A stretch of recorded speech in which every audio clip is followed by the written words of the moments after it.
Grande es Jehová y digno de ser alabado en la ciudad de nuestro Dios, en su monte santo, hermosa provincia, el gozo de toda la tierra. Es el monte a los lados del norte, la ciudad del gran rey.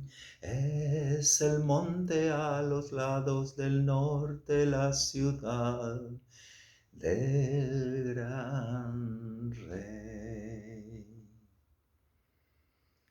Con esta estrofa del Salmo 48 iniciamos nuestro cenáculo de hoy, esperando que ustedes estén muy bien en casa y nosotros aquí en la Casa Iglesia dispuestos a compartir con ustedes una vez más este cenáculo, la oración, la alabanza y por supuesto la palabra de Dios.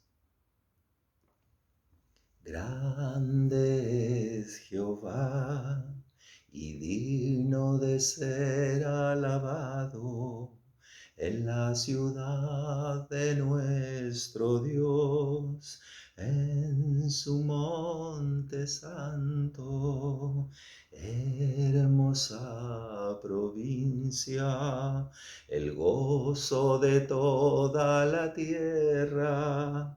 Es el monte a los lados del norte, la ciudad del gran rey.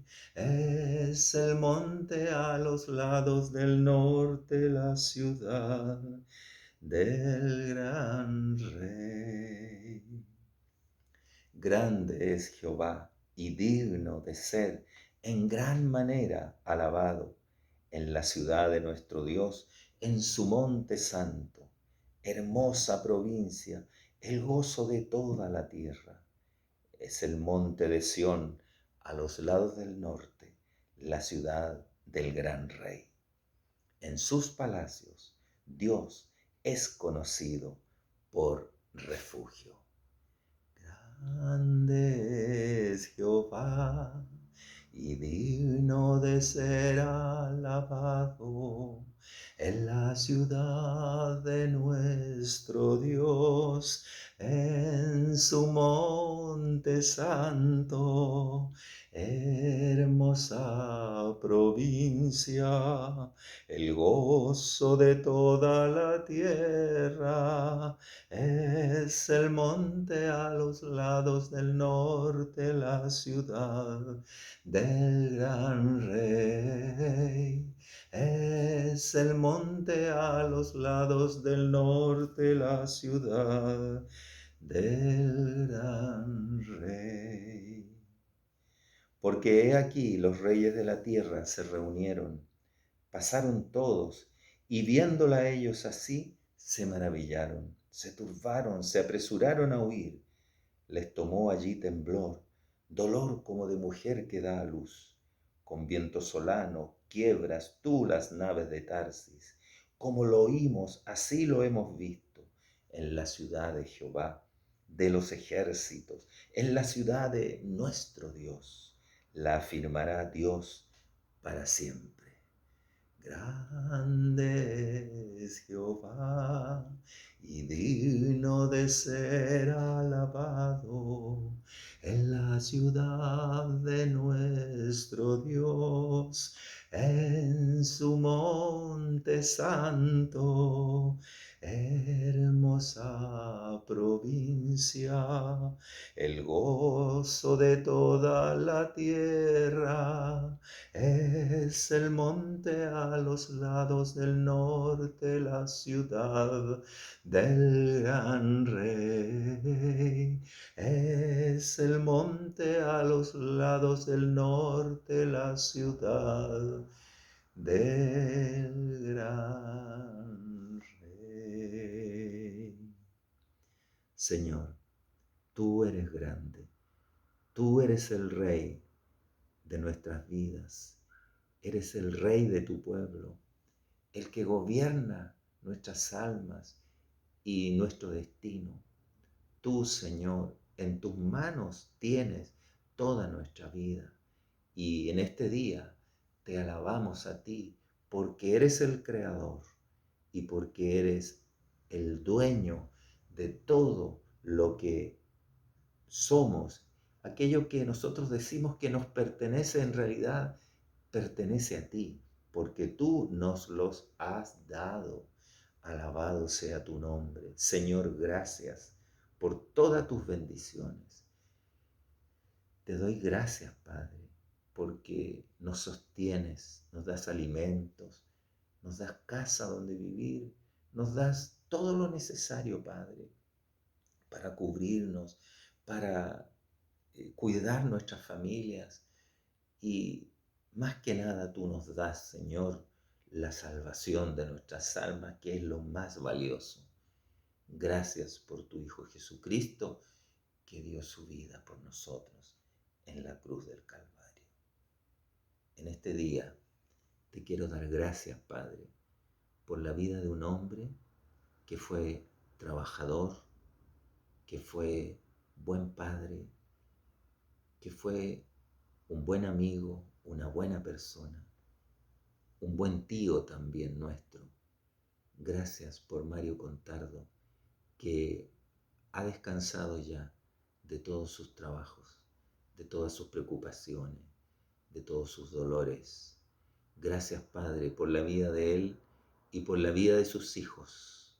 Gracias por sus nietos, también por su esposa, que fue una buena mujer y que también partió antes que él. Oh Señor, gracias por el ejemplo de laboriosidad, de consecuencia, de rectitud que nos ha dejado Mario Contardo. Gracias, Padre, en el nombre de Jesús. Y queremos presentarte, Señor, nuestras peticiones a ti, tanto mis hermanos que están en casa como nosotros aquí.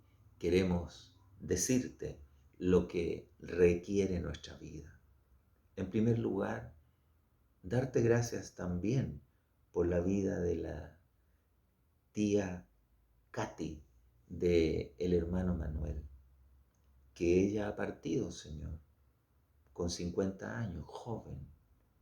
Pero tú, Señor, has quitado de ella todo sufrimiento ya.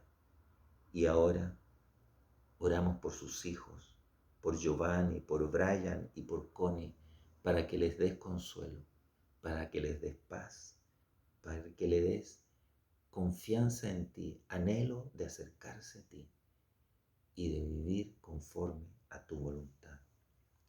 También pedirte, Padre, por mis hermanos Manuel, Gloria y Antonia. Rogarte, Señor, para que hagas de ellos una familia cristiana íntegra, siempre, para que ellos puedan continuar amándose y sirviendo a su prójimo como lo hacen.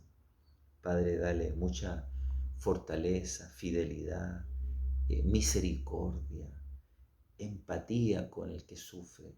Dale, Señor, paciencia, humildad, tolerancia de unos por otros.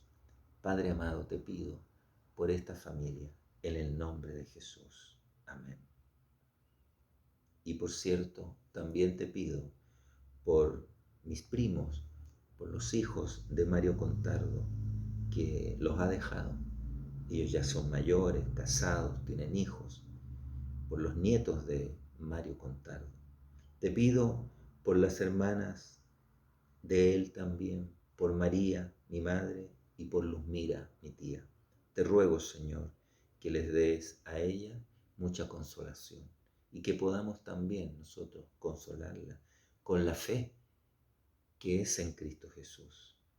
Y te pido, Señor, por sus hijos, por Gladys, por Norma, por Mario y Sergio, por mis primos. Te pido, Señor, para que ellos sean muy agradecidos de lo que sus padres les legaron, les dejaron.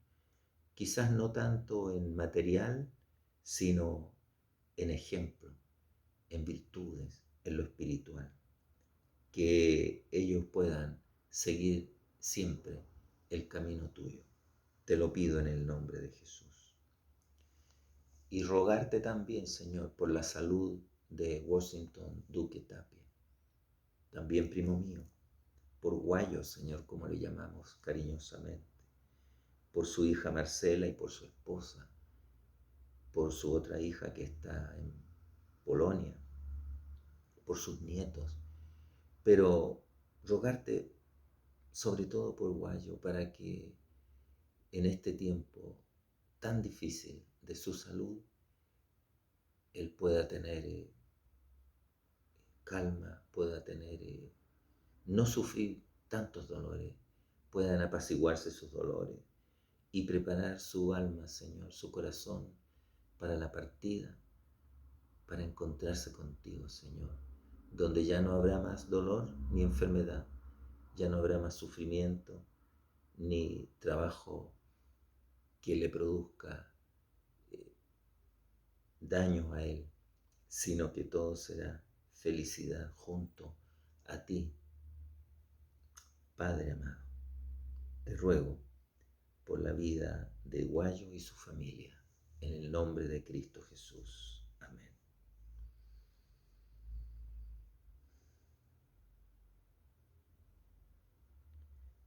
También te pido, Señor, por una hermosa familia, que es la familia de Hans Tapia Deutsch, y por Hans, para que sea un buen padre, un buen esposo, para que él siga la huella de su padre, de Pedro, y viva la vida conforme a tu evangelio, a los principios de el amor de Dios, de la familia, del reino de Dios.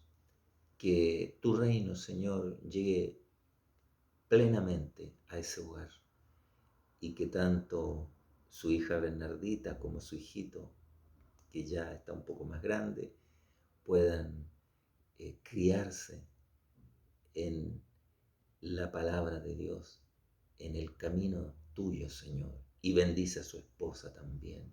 Guárdala, Señor, y únelos a ellos en amor, con todas las características que tiene ese amor paciente, misericordioso, humilde, que no es grosero ni egoísta. Todo lo que significa amarse y cuidarse y protegerse el uno al otro. Padre amado, bendice a esa familia, te lo ruego, en el nombre de Jesús. Amén. Por Gabriela Águila,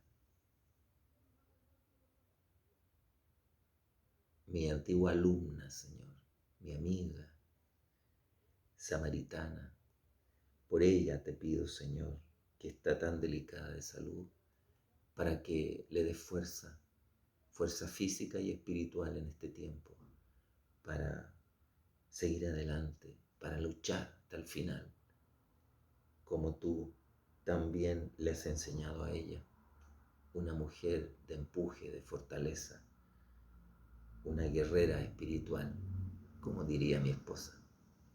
Padre amado, te pido por Gabriela Águila, por Alexis, su esposo, por su madre Gabriela Montenegro, por su hija también. Te pido por todo ese núcleo familiar para que tu bendición esté con ellos. Y quiero también pedirte, Señor, por Cecilia Parra y por sus hijas Pía y Janina. Rogarte, Señor, que tú les ilumines en su caminar, que les acerques cada día más a ti, que confíen en ti, Señor, y que tomen buenas decisiones para que no sufran, Padre, por sus hijas, por sus nietos. También te pido por las hermanas de Cecilia, por Angélica y Mónica. Te ruego, Señor, que les estés cuidando, fortaleciendo en el amor, en la fe, en la esperanza. Señor amado, por esa familia de Cecilia Parra, te pido que tú les cubras con tu Espíritu Santo y los protejas de todo mal, de todo tipo, en el nombre de Jesús. Y por último, pedirte, Señor, por Gina Ramírez, darte gracias porque tiene una nueva vivienda y para que ella y su pareja puedan ser felices, vivir como lo hacen sencillamente, con la fe puesta en ti y siempre con ese corazón solidario, ese corazón tan amoroso con su prójimo, Padre.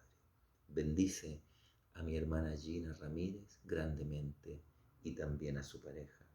Guárdalo, Señor. Todo esto te lo presentamos en el nombre de Jesús. Amén. Grande es Jehová y digno de ser alabado en la ciudad de nuestro Dios, en su monte santo, hermosa provincia, el gozo de toda la tierra. Es el monte a los lados del norte, la ciudad del gran rey. Es el monte a los lados del norte, la ciudad del gran rey. Nuestro gran rey es Jesucristo.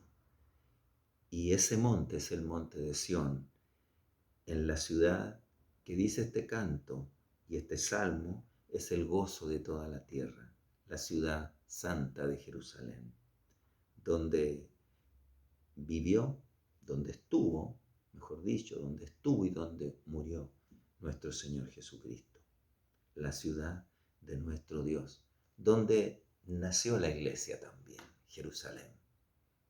Que Dios nos bendiga. Vamos ahora a revisar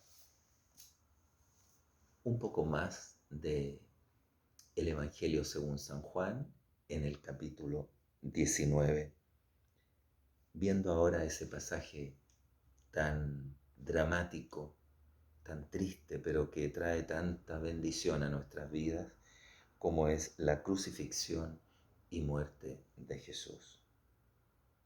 Es la paradoja del cristianismo. Tenemos la vida por medio de la muerte. Dice así el versículo 17, y él, cargando su cruz, salió al lugar llamado de la calavera, y en hebreo Gólgota. Y allí le crucificaron, y con él a otros dos, uno a cada lado, y Jesús en medio. Escribió también Pilato un título que puso sobre la cruz, el cual decía: Jesús Nazareno, Rey de los judíos. Y muchos de los judíos leyeron este título, porque el lugar donde Jesús fue crucificado estaba cerca de la ciudad. Y el título estaba escrito en hebreo, en griego y en latín. Dijeron a Pilato los principales sacerdotes de los judíos: no escribas Rey de los judíos, sino que él dijo: soy Rey de los judíos. Respondió Pilato: lo que he escrito, he escrito.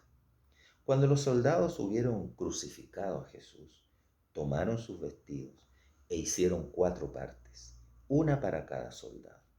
Tomaron también su túnica, la cual era sin costura, de un solo tejido, de arriba abajo. Entonces dijeron entre sí: no la partamos, sino echemos suerte sobre ella, a ver de quién será. Esto fue para que se cumpliese la escritura, que dice: repartieron entre sí mis vestidos, y sobre mi ropa echaron suertes. Y así lo hicieron los soldados. Dejamos hasta el versículo 24 la lectura de hoy y analizamos. Dice así: y él, o sea, Jesucristo, cargando su cruz. En realidad es cargando el madero en el cual él va a ser clavado de las manos. Ese madero cargaba Jesús hacia este monte de Gólgota, al lugar llamado de la calavera, y en hebreo Gólgota. Gólgota es palabra que viene del arameo y que significa calavera, quizás porque el monte donde Jesús iba a ser crucificado tenía la forma de un cráneo, de una calavera. Aquí es preciso decir algo que no aparece en este Evangelio de Juan, pero sí lo encontramos en el Evangelio de Mateo. En el versículo 32 del capítulo 27 de Mateo dice: cuando salían, hallaron a un hombre de Cirene que se llamaba Simón. A este obligaron a que llevase la cruz. Jesús había caminado desde el enlosado, donde estuvo con Pilato, con este madero. Imagínense ustedes, Jesús había sido azotado, le habían puesto una corona de espinas, lo habían abofeteado, escupido. ¿Cómo estaría él agotado físicamente y moralmente?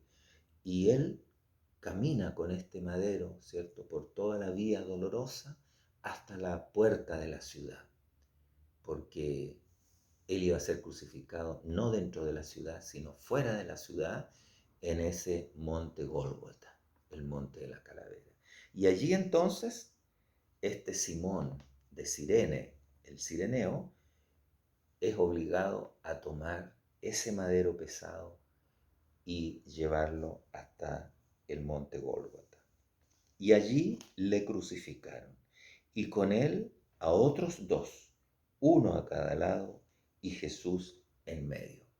Nuevamente tenemos que ver Mateo, que entra en otro detalle, que dice: y cuando llegaron a un lugar llamado Gólgota, que significa lugar de la calavera, le dieron a beber vinagre mezclado con hiel, pero después de haberlo probado, no quiso beberlo. Cuando lo hubieron crucificado, repartieron entre sí sus vestidos. Me parece que sale en otro evangelio lo que quiero leerles. Veamos.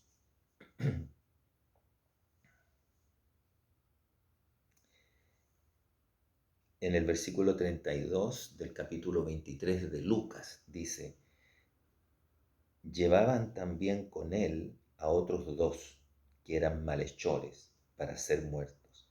Y cuando llegaron al lugar llamado de la calavera, le crucificaron allí y a los malhechores, uno a la derecha y otro a la izquierda. Esos son los otros a los cuales se refiere el Evangelio de Juan. Esos se ha traducido como malhechores. Eran delincuentes, eran como guerrilleros, como personas revoltosas. Ladrones también los traducen algunos, pero más exactamente eran guerrilleros revoltosos, personas que hacían problemas y por eso entonces habían sido condenados a muerte. Escribió también Pilato un título que puso sobre la cruz, el cual decía: Jesús Nazareno, Rey de los Judíos. Pilato, como un poco en venganza con los sacerdotes, cuando él les dijo: ahí tienen a su rey, y ellos rechazaron y dijeron: no, él no es nuestro rey, ¿cierto? Crucifícalo. Entonces Pilato insiste y entonces pone ese título: Jesús Nazareno, Rey de los Judíos. Y no acepta él ningún cambio. Se acostumbraba en esa época que los que iban a ser crucificados le colgaban un cartel a través del camino hacia la cruz, en el cual decía el motivo de su condenación. Si había sido un ladrón, un asesino, en fin. Y en este caso, la razón que Pilato da de que maten a Jesucristo es: Jesús Nazareno, Rey de los Judíos. Y muchos de los judíos leyeron este título porque el lugar donde Jesús fue crucificado estaba cerca de la ciudad. Y el título estaba escrito en 3 idiomas. En hebreo, el idioma de los judíos; en griego, que hablaban mucho, y en latín el idioma de los romanos. Hebreo, griego y latín está escrita esa frase. Dijeron a Pilato los principales sacerdotes de los judíos: no escribas rey de los judíos, sino que él dijo: soy rey de los judíos. Respondió Pilato: lo que he escrito, he escrito. No les dio mayor razón a ellos. Cuando los soldados hubieron crucificado a Jesús, o sea, ese madero, clavaron sus manos a ese madero. Imagínense el dolor que habrá sentido Cristo. Se dice que en realidad fue acá en la muñeca, porque acá se habrían roto los huesos de esta parte de la mano. Pero ahí hay entre ambos huesitos, hay un hueco, ahí se puede clavar. Bueno, como haya sido, fue algo dolorosísimo y tremendo, como a él seguramente lo tiraron al suelo y allí clavaron una mano y otra. Y después encajaron ese madero en el vertical y ahí lo suben. Acostumbraban algunos también poner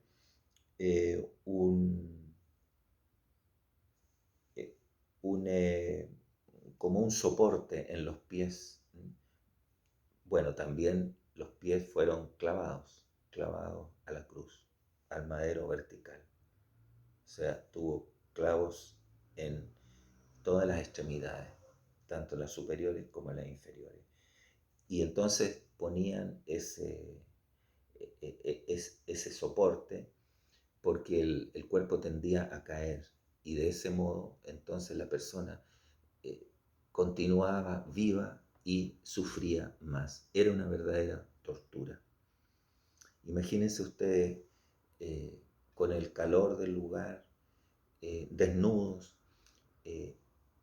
y el cuerpo de por sí comienza a contraerse, se deshidrata y se está desangrando también.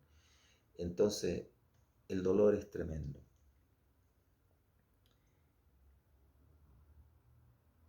Entonces, cuando los soldados hubieron crucificado a Jesús, tomaron sus vestidos e hicieron 4 partes, una para cada soldado. Eso significa que había 4 soldados a cargo abajo de la cruz. 4 soldados que lo clavaron a la cruz y iban a permanecer allí hasta que Jesucristo y los otros condenados muriesen. Entonces había 4, se deduce porque dice: tomaron sus vestidos e hicieron 4 partes, una para cada soldado. Cuando dice vestido, en realidad se refiere al turbante, a la capa, se refiere al cinturón, a las sandalias. Esos son los vestidos, porque las personas se ponían una túnica larga, ¿ya?, que iba pegada a la piel, la túnica, y que fue esa la que ellos dijeron: no, esta túnica no es una túnica sin costura, o sea, era una túnica fina, entonces no la rompamos. De un solo tejido, de arriba abajo era esa túnica. Entonces esa fue la que se jugaron. Los otros se lo repartieron, las otras cosas, 4 cosas. Entonces dijeron entre sí: no la partamos, sino echemos suerte sobre ella, a ver de quién será. O sea, jugárselo. No sé, a los dados, algún sistema tendrían ellos. Esto fue para que se cumpliese, dice Juan, la escritura que dice: repartieron entre sí mis vestidos y sobre mi ropa echaron suertes. Es lo que dice el Salmo 22:18. Repartieron entre sí mis vestidos y sobre mi ropa echaron suertes. Y así lo hicieron los soldados. Una vez más vemos el cumplimiento de la profecía en estos hechos. Se están cumpliendo las profecías en Cristo. Es el Cordero de Dios sacrificado, así como se sacrificaban los corderos en el altar, el sumo sacerdote una vez al año, para expiar las culpas del pueblo. Aquí, precisamente en esa fecha, en la Pascua, está sacrificándose Cristo en la cruz del Calvario por todos nosotros, sacrificándose por los pecadores. Estaba siendo burlado, estaba siendo juzgada su ropa. Esas son señales de que verdaderamente Él era el Hijo de Dios, era el Salvador del mundo, era el Mesías prometido en el Antiguo Testamento. Que el Señor bendiga nuestras vidas en este día y podamos aquilatar nosotros el tremendo regalo que Dios nos hace en Cristo, como un hombre santo que no hizo daño a nadie, que todo lo contrario, Él dio buenos consejos, sanó enfermos, resucitó muertos, limpió leprosos, resucitó al hijo de la viuda, resucitó a la niña esa, para que sus padres estuvieran contentos, felices. O sea, hizo siempre el bien. Pasó haciendo bienes, dice la palabra. Y ese fue, ese hombre santo, Hijo de Dios, el que pagó el precio de nuestros pecados. Injustamente Él, porque fue a la cruz como un delincuente. Fue burlado y fue tenido por un hombre pecador, un blasfemo, siendo que era un hombre santo, que era Dios mismo, hecho humano, hecho hombre, por nosotros, por usted y por mí, por toda la humanidad. Es un regalo que Dios hace al ser humano, el regalo de su Hijo. Ofrece su Hijo para nuestra salvación, para el perdón de nuestros pecados. Pero está en nosotros el aceptar ese regalo o en rechazarlo. Lamentablemente hay muchos que lo rechazan, que no creen, que dicen es un mito, es algo inventado, no se sabe, cosa de religión. Y denostan la palabra de Dios, denostan a la iglesia, a los siervos del Señor. Pero nosotros creemos en Él, creemos en Cristo. Para nosotros es el Hijo de Dios, como lo declara San Juan en su Evangelio. Para nosotros Él es nuestro Salvador, el que nos salvó de las tinieblas, nos salvó de vivir en pecado, nos salvó de la condenación eterna. Para nosotros es nuestro Señor, el dueño de nuestras vidas, el que dirige nuestras almas, el que dirige nuestros pensamientos y dirige nuestra ética y dirige nuestras decisiones también. Los caminos que optamos, dirige nuestras palabras también. Y Él también es nuestro Maestro, que nos enseña cada día verdades tremendas. Nos enseña, sobre todo, a amar a nuestro prójimo y amar a nuestros hermanos. Que el Señor les bendiga. Vamos a inclinar nuestros rostros para recibir una vez más su bendición y volver a encontrarnos la próxima semana en el cenáculo del Señor. Que la gracia del Señor Jesucristo, el amor de Dios y la comunión del Espíritu Santo sean con todos vosotros. Amén. Bendiciones.